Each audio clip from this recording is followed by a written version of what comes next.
Good. Thanks for reaching out. Yeah, absolutely. It's been a little while.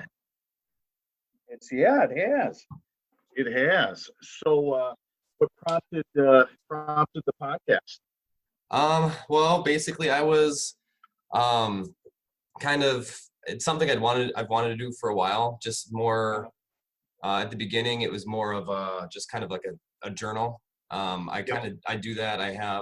Um I have a journal that lives on the cloud or Google Drive where I'll just kind of put thoughts out, and I've had a blog before, so it just kind of started like that. And then after a while, I obviously had this last DOI, and I put myself in a position to where um, I kind of had to make some changes. And Sure. it was, since I had started this, it was just kind of a place for me to kind of express what I was going through as I was going through recovery, things I've learned, and then reach out to, I didn't necessarily plan on it being straight up just about recovery, more, mental health and just things that everybody deals with.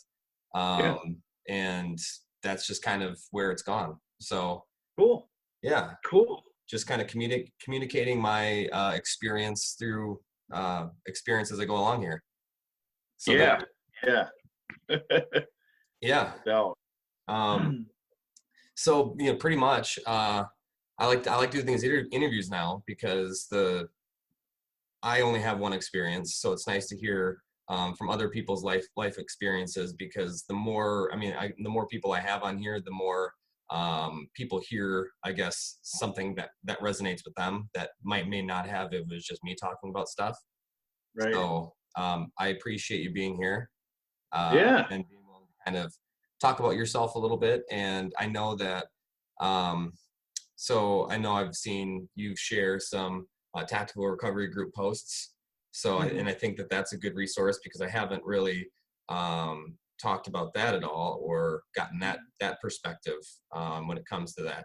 I've mainly been focused on like smart recovery, people that have gone through AA, things like that. And I know that there's Mhm. tie-ins to each group, but there's a reason that each group exists. Right. So Right. yeah. Uh, so yeah, and pretty much it's just really no time frame on this. Usually about a half an hour. Half an hour to an hour. I need to try to keep it to about a half an hour to 45 minutes. Otherwise, Right. it's tough to upload. It's tough to Yep. keep people. But I appreciate you being here. So uh, if you're ready, we can kind of just get right into it. Yeah. Let's do it. Sounds perfect. All right. Well, Gene Francis, welcome to Yelling at Birds. I appreciate you being on here with me. How's everybody in your household holding up over these last couple of weeks? Well, it's been a little bit crazy. We just got back from Florida on a week long vacation, and since we returned, I would say that things are a little bit different here than they are down there. Sure. Bit a bit of a bubble down there, beach and sun, and then we got up here, and it was kind of doom and gloom, you could say. I mean, the shelves are bare, and people are kind of nervous about what's going on, and a little bit of the unknown. Sure. Yeah. And I saw that people were still kind of going to spring break and enjoying themselves a little bit down in Florida and down in the typical spring break spots. Um, but yeah, now it's back to reality Yep, up that here it in Florida. is. That it is. So, do you have children that you have home now? Yep, I do. I've got a 16 and a 13-year-old, and my wife's home as well from work. So it's the four of us and the dog who are somewhat quarantined here in the house. Okay. And are you kind of resuming your teaching days a little bit? Nope, nope. The teaching days are over. Okay. And they ended back in 2016. So I'm now in the realm of marketing and advertising with a local group here in La Crosse. Midwest Family, actually, it's a group of radio stations, but we're also digital marketers, and we get involved in public relations and that kind of thing. So that's what I'm doing now. I'm a rep for them and have been for going on 2.5 years now. Okay. How's that transition been for you? It's been interesting. Um, 20 some years in teaching and coaching, and to make that change was it was somewhat of a leap of faith. It was, I guess you could say that the days are a little bit different working with adults and professionals in the business realm than a group of students in the classroom. So Sure. it hasn't been too bad, to be quite honest with you, Matt. It's amazing how one particular profession and the education and experience that you gather there, how it translates to other professions pretty darn well. Sure. Uh, it's all about people working with people. So that part of it's been pretty easy. The business side and the challenges that come along with it, from a small business owner aspect with regards to working with them, that's challenging. Budgets oftentimes are an issue with a small business, and trying to find the right messages to do the right thing marketing so that they're successful, and finding those solutions definitely is a challenge. Sure. Yeah. I can definitely see how teaching would be an asset. That experience would be an asset. I mean, a lot of I haven't done it, but a lot of patience I'm sure that comes along with it. A lot Yeah. of being able to deal with a lot of different personalities, some immature personalities, I'm sure. Uh, Hmm. uh, Yep. You what? you weren't one of those, though. You were very mature. Yeah. Perfect. Thank you. Um, so what prompted that change? Well, what prompted the change was, I went through a period of some pretty dark days, with regards to alcohol, and then also pain killing medication, actually, that I had received through various injuries that I had over time. And it built up to a point where basically I could no longer function basically the way that I had functioned in the past. I was not myself. So Sure.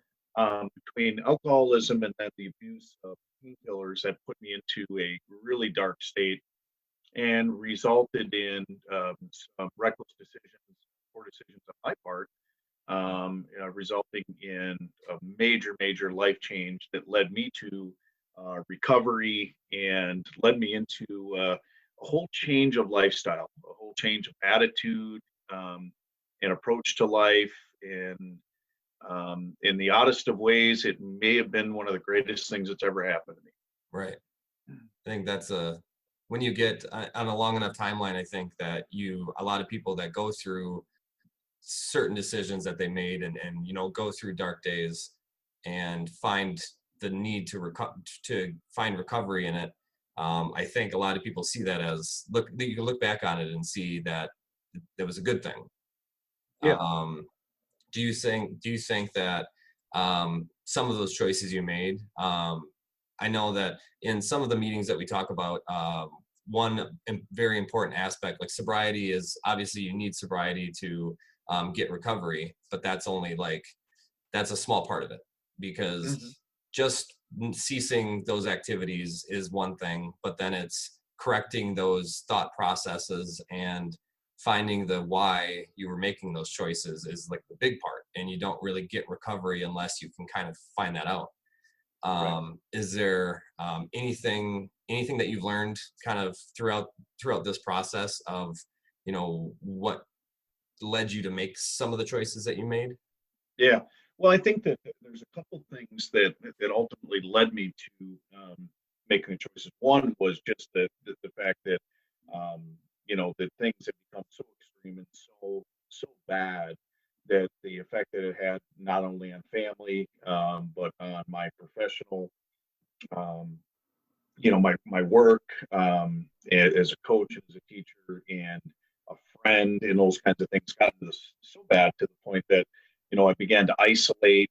And through that isolation, then I basically blocked off everything in the world. It was all about me, booze, and drugs. And when that happened, luckily I had such awesome friends and family who were able to intervene and to help to steer me in a direction that began the recovery. And once I became sober and I started to realize some of the things that may have caused me to get into that state, I really began to work on it. So it kind of gets into that smart recovery that you made reference to before.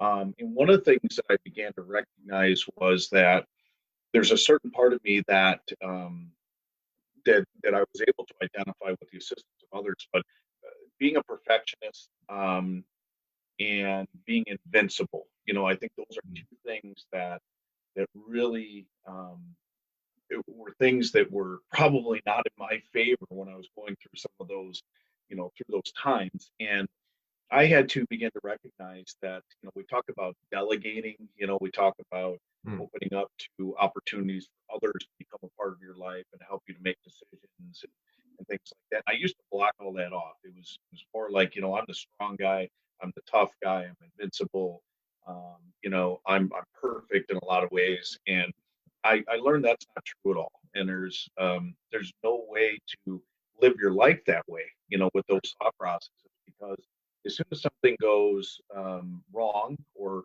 ends up going maybe sideways, you could say, and it continues to go sideways, and then you can't deal with it yourself, it's very difficult then to reach out to others to help you with that. Right. And so I've learned now that more than ever, how important it is to include a number of people, and people such as family, friends, and even new acquaintances as you start to build relationships with them. That to always know that they're there for a variety of reasons. They're there Mhm. to be a friend, to be a family member, and you don't have to make all big decisions on your own, and to do things that bring added pressure, per se, on me. So that's been a huge part of, ultimately some of the changes that I've made, and Sure. they've been fantastic, to Yeah. say the least. Yeah. Do you do you feel so that I think that takes a certain level of obviously self-honesty, Mhm. but also vulnerability, and that's got to be tough for because I was kind of the same way too, like hard nosed, willing to help other people for sure, but you put a lot on your shoulders. Yep. um how do you find that, do you feel like you're allowing yourself to be more vulnerable as you're going through this Mhm. process? Yep, very much so. Matter of fact, I probably open up and talk more about, um, really open to a lot of things, a lot of conversations that I probably wouldn't have been before. I probably would have shied away from a lot of things due to the fact that, maybe there's a stigma that comes along with it, or, there's something that may be fairly stereotypical. Um, where now it's kind of like, my whole mantra is impossible is nothing. So, with that being said, it seems that, anything that's uncovered, any rock that's turned, I'm totally open to. Where before I've been like, no, that forget it. That's not something that, I ultimately even want to be a part of.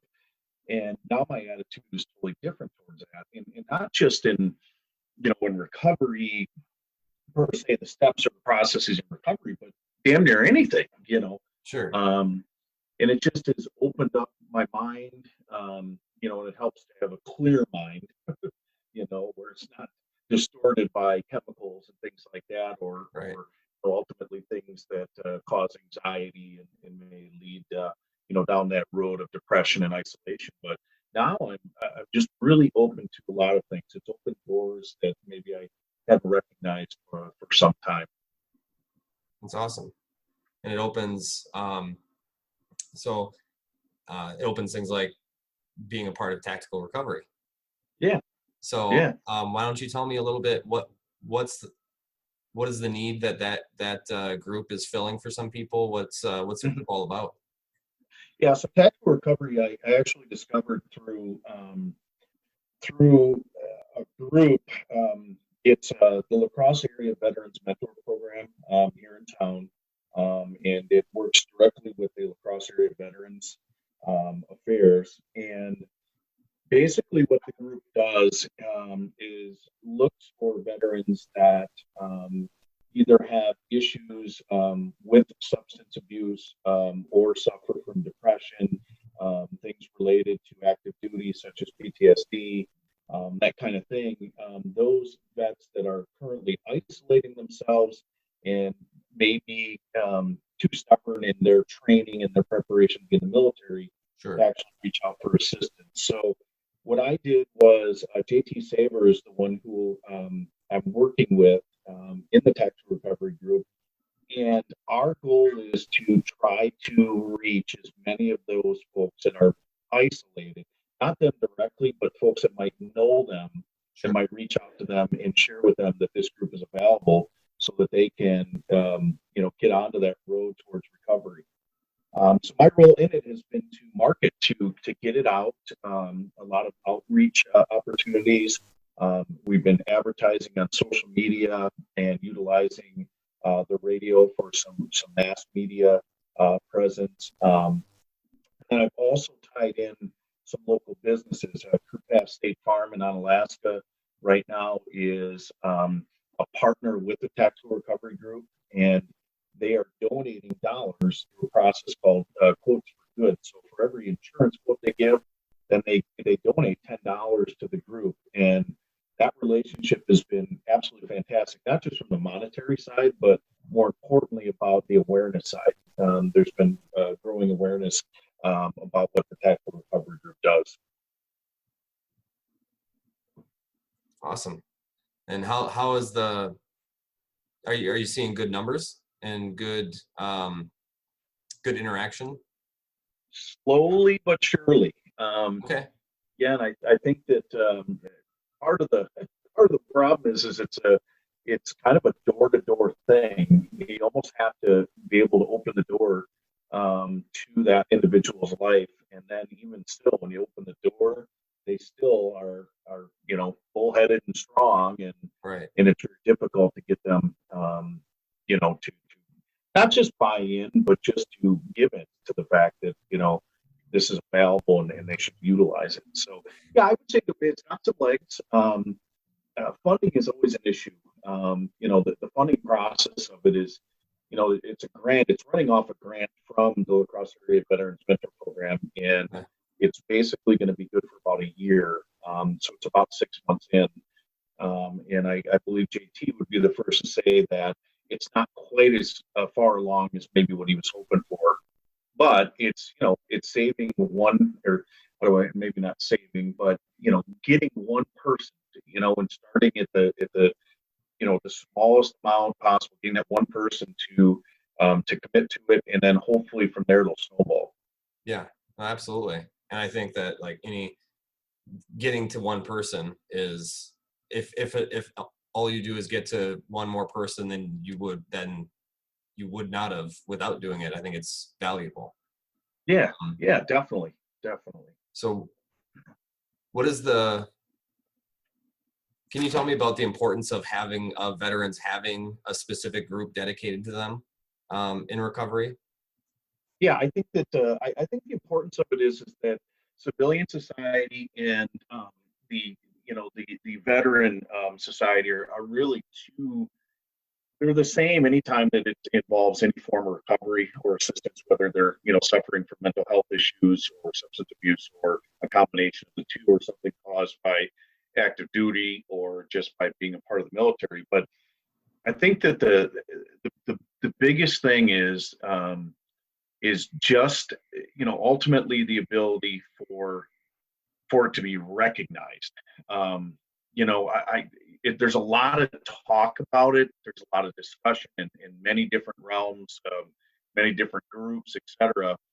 But I think when you look at the overall civilian society's recognition, it's automatically just kind of seen as, well, that's just being part of the military. That just kind Cool. of comes with that territory. And what I've seen as a civilian who has been invited into this particular fraternity of men and women is that what I see is that they're they're asking people to recognize it a little bit differently. They're asking that this is a problem, it is an issue, and it lies right in your community, and there are ways that you can get involved and to help, regardless if you are a member of the veteran community or not. So that's been interesting to see that side. As a matter of fact, I was a little skeptical when they invited me in because I don't have any military background at all, you know. Um, but they knew that I had a desire to assist from the substance side, you know, and I shared that with the group, and I said I know what I went through, and I can imagine what somebody that would be, you know, who is serving our country and doing the things that they've done, you know, um, the impact that we can have, you know, I got that. So in my mind, if my gosh, if I could help one veteran, really, it's any one person, but in this particular case, a veteran, it's a win-win. Yeah, absolutely. Um, what is like for a civilian, what is, I guess, what is their preferred way to be recognized from what you've seen? Yeah, there isn't one. Okay. That is probably that is by far the largest challenge that the group faces, and that is because every case, you know, on a case by case basis, every case is different. Yeah. You know, some are very receptive from what JT has shared with me and what I've seen. Others are more receptive to hearing from a veteran who may or may not suffer from some of the same kinds of things. Okay. They're much more apt to listen to and engage with someone who is or has been, excuse me, a member of the military. So from that side of things, you know, you might have somebody that's not a vet that would recommend or refer somebody, but then you got to infiltrate, you got to get through that, you know, that huge thick wall that lies between them and you know, really what the technical government does. Sure. What are some activities that are, I guess, what is the group comprised of? Like, what are some of the things they do? Are there meetings? Are there activities? Yep. So they utilize for all the smart recovery services, they utilize the Cooley Council on Okay. addictions. So Cooley Recovery Center. I believe it's what I can't remember what road it's on, but it's right over by Viterbo. Sure. They utilize that. Activities they utilize the UWL campus. They do things like the rock wall. They do rock wall climbs. They do Nice. simple small group activities where, you know, they have conversations and they invite a number of people to partake in that. They go on just small trips to certain places within the community. They do some community involvement with regards to, you know, just for example, picking up litter and things like that. You know, I mean, just small but yet, you know, significant things where they can recognize, or they can talk about the work that they're doing to help the community that they live in, which obviously helps them to feel part of something. Yeah, absolutely. And I think that's so in smart recovery meetings, they say the opposite of addiction is connection. Mm-hmm. Like that's I think that's something we're seeing now with what's Mm-hmm. going on with everything, how important connection is. Yep. And even though, you know, a lot of people are isolation is so dangerous for people in recovery, and now we're kind of forced to self-isolate. Yep. Um, it's nice to still have ways to connect with other people, be part of a Yeah. community. Yep. Do they offer any online meetings yet? You know, that's a good question. I'm not sure. I'm sure that GT Okay. probably has some ideas to make that happen. It's just a matter of whether or not the individuals that he attempts to connect with online have the capabilities of doing so, and if they do, if they're knowledgeable about the fact that they're available. That's been the real. That's been probably the most burdensome thing right now is just getting that just knowing that these resources are available in a Right. multitude of ways to people. So, you know, you asked before about numbers. I think the last time I saw, as far as number of participants, I think I saw the highest number was 12. Okay. But they're not getting those consistent numbers right now. There are times where it might be 4, 5, or 6, you know, that are in attendance. Okay. I think after this video, I think I'm going to look. So there is smartrecovery.org has meetings on, Hmm. has meetings online, and they might have. Hmm. I'll double check, and if I find it, I'll just probably throw a link on this video because I believe they might have meetings that are geared towards veterans, and Awesome. that would be something that would be nice to know. Um, Hmm. how how can what are some things that the rest of us can do to help a group like this along? I think the biggest thing is spreading the word. Okay. Get onto social media. Active Recovery Group does have a Facebook page, which through their post management, there's a lot of communication that goes on there. You could reach out to the Kula Council on Addictions, as they will have information and pamphlets that people can get and disseminate to folks. Um, all the ROTC programs and things like that, for example, in UWL campus have been very, very open to opportunities to have booths or, to have opportunities to reach out. Of course, Veterans Bonanza has been canceled, but that was supposed to be this week. And that was going to be a large opportunity for the Tactical Recovery Group to be visible for vets as they come for multiple services, from financial all the way down, into some of the basic fundamentals of living as a vet in La Crosse County and surrounding counties. So hopefully the Veterans Bonanza and things like that, after the virus stuff subsides, that we'll hopefully be able to have that in the future. Yeah, absolutely. Yeah, it's been unfortunate that a lot of the people that rely on meetings have to now not go. Yeah, Um, totally. I'm isolated for 14 days after returning, and my not having contact with people is starting to drive me crazy.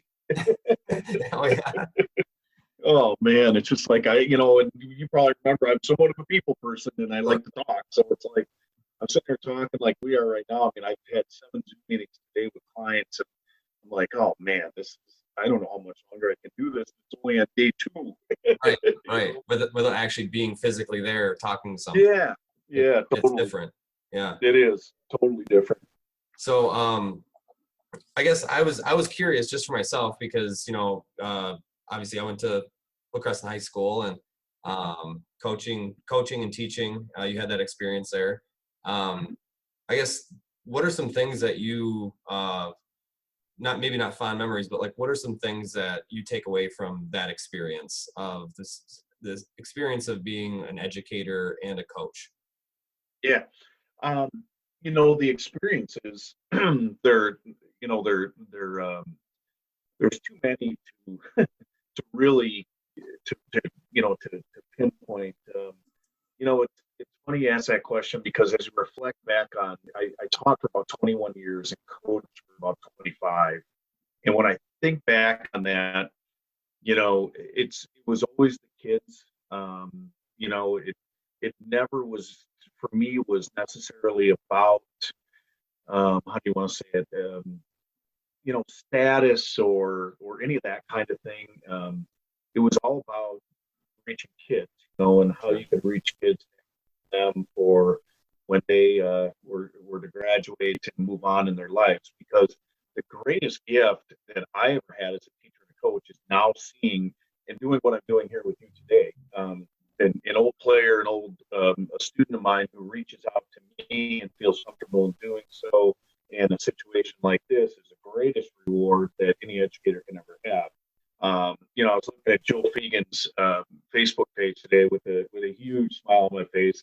He looked like such a dork in that damn mustache, So, but I mean, Absolutely. things like that, things like that. That's the best part, And that's what LaCresse gave me for so long. I mean, so many of these, they're not kids anymore. You're not a kid anymore, but I mean, Right. when they were students, now they're adults, they're married, they have kids. Now with with social media, I'm able to follow their lives in a sense and see them grow and become moms and dads and raise their children, and then see them play sports in the Crescent or wherever they may live.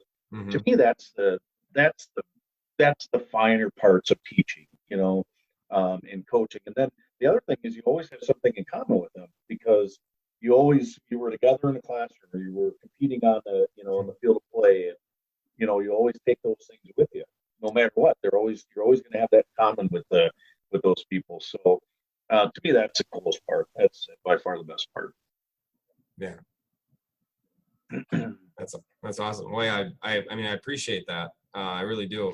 And that's, I mean, I can tell you right now a game when we played in Winona, and we played at that little stinking field with that short fence in right field, yeah. and you were on third, and Newsom was on second, and we were down by, I think we were down by 1 or 2, and we had an overthrow, and Newsom scored from second, and we won the game by 1.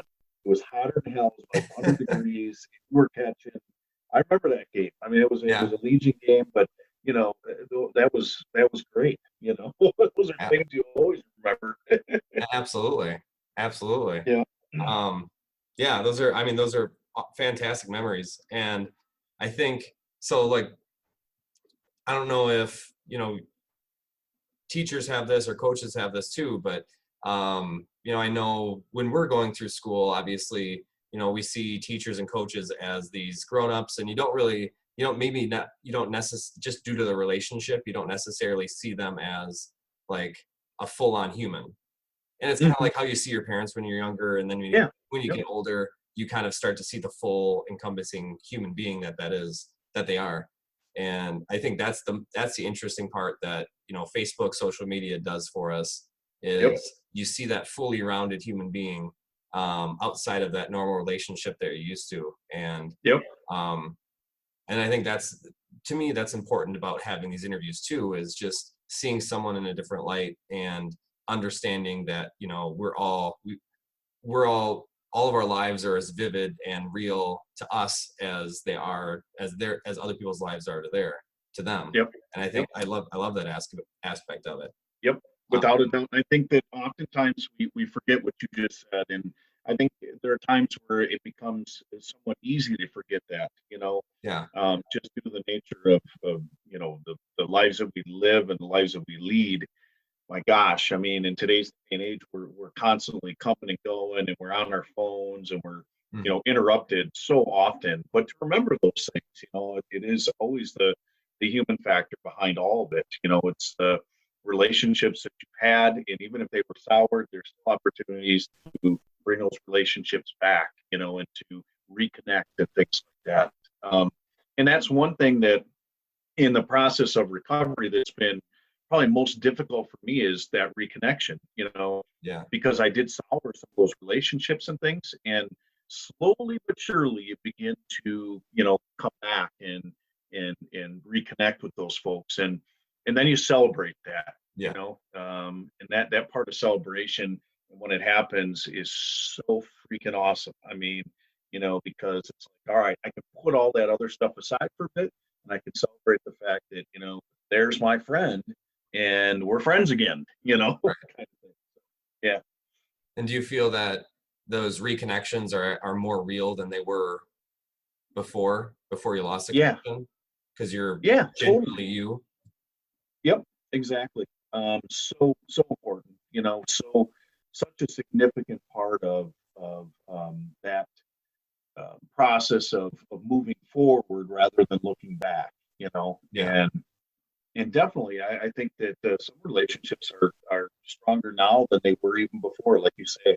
And they're different. They're not the same as what they once were. The things now that we recognize we have in common or may work towards finding things that we're in common now are totally different than what they were before. I agree.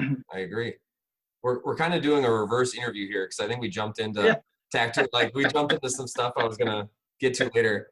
So let's do a reverse interview. I didn't run over, let you just kind of talk about yourself for a little bit, and kind of where you're from. What are some things? I think a few things I like to ask. Obviously a little biographical information about yourself, where you're from, what are you up to now? You kind of went over that with Midwest Family Broadcasting. And then maybe talk a little bit about when you were younger, before when you were younger, what are some things that you hope to do in life? And I guess, we know now that you ended up teaching and then now going to this. But I guess tell me a little bit about yourself. Well, to to start with, I'm originally from the Chicagoland area. Was born in a suburb just outside Chicago. And we moved to central Wisconsin. Oh, I think it was my freshman year of high school. So I went to high school at, a little small town. I went to high school, obviously 4 years there, graduated, and then came to La Crosse, and went to school at UWL, and graduated there with a teaching degree, double minor, double majored. Then I went back for my graduate degree and got my master's in curriculum and instruction. So that's kind of that journey that brought me to this area. When I think back on things that, early on, one of the things that I always wanted to be was a broadcaster of sports, oddly enough. I always loved sports. I love Chicago sports, specifically growing up. Walter Payton and Michael Jordan had huge influences on my life as professional athletes.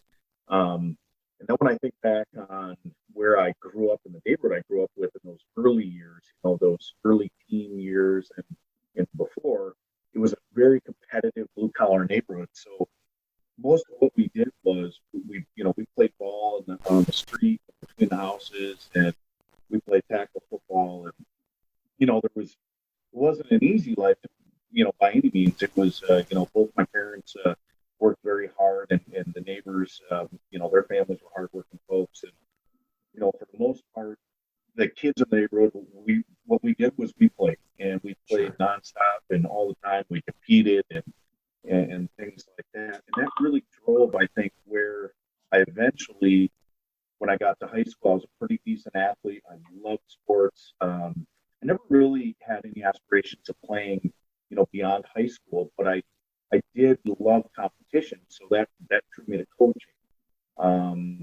And I started coaching when I was a senior in high school. I coached baseball, and then I got that feel of what that was all about. And then I knew that that's, ultimately what I wanted to do. But since they don't pay coaches very well, for a career, I said, well, I suppose I better get into teaching. So similar to when I went to high school, really sports kept my grades up. It surely wasn't from study habits or anything like that. It was because I knew that the only way I could play, because my mom had strict rules, I had to have a B average or better. So I kept my grades good just so I could play. And then, ultimately, once I got that taste, I knew that I wanted to go to school to be a teacher, because I knew that would give me the opportunity to coach. Always loved current events and social studies, specifically 20th century U.S. history. That was just a passion of mine, still is. And so I went to school for that, and ultimately, as a result, ended up getting my teaching license and began that process. But I think a lot of that really started, and some of the questions you shared with me in preparation and me thinking about this. Man, a lot of what I did when I was a kid from a competitive standpoint and a sports-related standpoint brought me to where I eventually would land, with regards to a career. Nice. So yeah, I got my butt kicked enough, Matt, that that was the other side. That toughens you up a little bit when when the bully on the street kicks your rear end, and it's like, all right, I got to grow up. Yeah, no kidding. How do you feel about the Nick Foles trade? You know what? I'm unsure. He's got to be better than the current guy. So. I mean, you'd hope so. Yeah, I would hope so. Yeah, I would hope so. Yeah. So, what do you have? What are do you have anything kind of coming up that you'd like to talk about, maybe for the group or in your personal life? Coming up, it's funny that you ask these questions. It's funny we're doing this interview right now, because after you get off vacation, there's so many of those things that you think about on vacation that are, right. the good things. It's like it's nice to reflect on, the year gone by, and what are things to look forward to. One of the things that's coming up is my son's getting his driver's license here in about a month. Okay. So that's a big thing, getting him all set and ready to find freedom, in a set of wheels. So, but then my daughter's gonna be a teenager, so Okay. she'll be 13. So those two things right there, I think spell some either some challenges, yet some excitement of yet to come. So my wife Lori and I are preparing ourselves for that. And really that next stage of life, it's like Yeah. I seem to remember when I was 16 that as soon as I turned 16, it felt like I was in college, double college, onto my career. So Right. it goes by so fast. So it's a reminder that really I've only got 2 solid good years left with that boy before, he's on to bigger and better things, Right. with mom and dad. So my thing, I guess you could say I guess in some ways the short term is to spend as much time with him and my daughter, my wife as possible because man, life goes by so dang fast, Yeah. So Yeah, yeah, absolutely. yeah. And how much of a motivator is that to your recovery, being present? Oh, it's the most important thing there is. I mean, when I think back to just to use an example, when I think back of I was in Rochester actually when I was in recovery for a month. And when I was there, that was, I'd lay in that bed because, of course, there's no TV or nothing. You're just laying there. And I just remember sitting there thinking about, God, this is awful. I don't get to see them. I'm not Mhm. part of their life. And it felt like it was just years, but it was really, 4 weeks. So Sure. by far, it's a huge motivator to remain sober. Thank God, and God bless, my situation has been much easier, I think, than a lot of people, and that's why I've tried to work with as many people as I can to help them. But I think the number one motivator is my wife and my kids, because that's a relationship that I had to take care of first before anything else could happen. Right. So yeah, that's been a huge factor. I have not, touched or drop alcohol since the day that things went to hell, and have no intentions of doing so, have no desire, have no cravings to do so, which is awesome because every day I wake up and I feel good and I got a new lease on life and I see my beautiful kids and my beautiful wife and my wonderful friends. And those are all factors that just absolutely drive me day to day. I don't worry about something that happens at work. When I used to teach, I used to get pretty upset Sure. about things pretty easily, and that would oftentimes kind of take me, get me off the rails. And when I went off the rails, then alcohol seemed to always be the thing that was there to cure that, kind of thing. And now if things go off the rails, it's my attitude is hanging loose, man. It's like it's all right. It's okay for that to happen. Everything's going to be fine. Just deal with it accordingly and use some of those strategies that I was taught in recovery to deal with that kind of stuff. So yeah, so my kids are huge, a huge factor in all that. Yeah. And the fact that now you're present for them and your wife, and you're living. You're Yeah, busy living, which yep, exactly, also exactly, man. Living life to the fullest. right, right. Um, all right. Well, is there any last few things that you'd like everybody to know?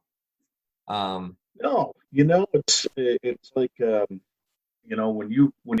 you reached out at first, the one response I gave you, I said it's time, and there's been conversations I've had with folks, friends and family and whatnot, and there's some people who say to me, "Gosh, I can't believe how good you're doing, and I can't believe that that you were able to overcome the way that you have, and things like that." And it just reminds me of the fact that if I can do it, others can do it too. right. It's a power of, like you said, being present and having control over what your mind does, because it's so involved, obviously, what happens in this mind of ours. Mhm. So impossible is nothing. Impossible is nothing. Of course, Muhammad Ali said that many years ago, and it is my mantra. I truly believe that. Yeah, I believe that too. Well, Yeah. yeah, I really appreciate having you on. I'm gonna absolutely plug tactical recovery every chance I get, every time I see it. Awesome. I think it's so important for everybody to have a place where they feel a little more welcome, where they have people that they can relate to as they go through their recovery process. And but I'm very proud of everything I've heard, and I thank you very much for being on here and being willing to share your story with me. Yeah. Well, Matt, I appreciate it, bud. I really appreciate you reaching out and give me an opportunity to share. Absolutely. Well, I think I haven't really worked out a closing for this portion. Right. Pretty much to sign off, and Yep. I'll get some audio taken care of, and I'll be able to post this over the next couple of days. But Gene, it was a pleasure catching up to you. Please don't be a stranger. Awesome. Thanks, Matt. Appreciate it, bud. Absolutely. Thank All you. right. Yep. Bye-bye. Now, might as well record it on here, right? So thank you for watching. That was my interview with Gene Francis. He's been sharing and promoting and helping with a tactical recovery group. That group meets at the they have various meetings. Cooley Council for Addictions. I should probably have pulled that up and looked before, but I'll share a link to their group, to their Facebook page on this video. If you are a veteran and you're looking for a place where you can connect with some people that have lived through similar experiences as you, and you'd like to just kind of talk about those experiences in a safe place, by all means, they would be happy to have you. I want to thank Gene. Thank you very, very much for being a part of this show, and thank you all for watching. Have a great night.